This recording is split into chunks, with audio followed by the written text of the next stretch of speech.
Alright, this video should be a little bit longer. I'm going to be showing how we introduced how to find a derivative using limits. At the very beginning of the year, before we knew any of the rules or anything of how to do derivatives, basically a derivative is the slope of a graph, but in terms of a line. And by doing one, you'll know what that means.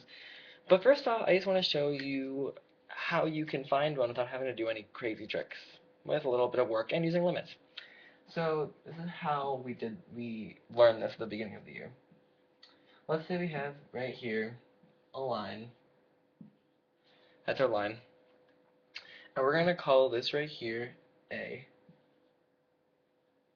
So this right here would be A comma f of A. Because this is A, and then to get the y coordinate, it would just be f of A. So let's say right over here we have some other point. We're going to call this distance h. And therefore this right here would be A plus h.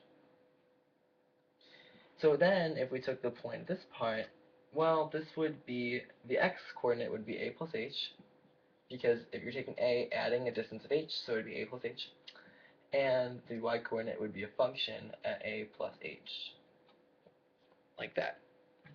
So you can see that. So to find the secant line, which would just be the slope between these 2 points, it would look something like this.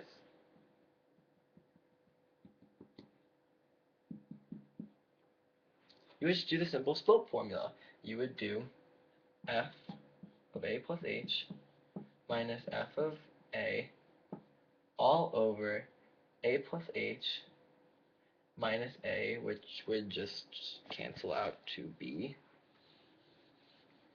h. Because that's the slope formula. You subtract the y coordinates, and then you put that over the subtracting the x coordinates from each other. So if you wanted to do this, you would get the slope of the secant line. But let's say you wanted to get what the instantaneous slope is at this point A. So the instantaneous point is also known as the tangent line, and I'm going to show you how you can use limits without any crazy tricks or anything to be able to find what this line would be.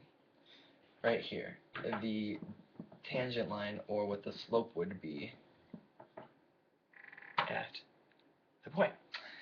So if you're doing this, think about it like this.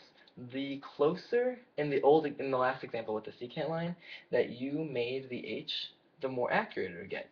If you made the h smaller, and it was right there, then line would look like that. Made it closer, it would get more horizontal and more accurate, and eventually, if h equaled 0, you would just have the slope of the line at A.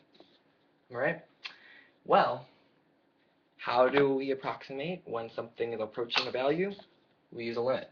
So we're still using the same formula that we figured out last time, but instead of simply doing this, you can't divide by 0, so we're going to do a limit as h approaches 0.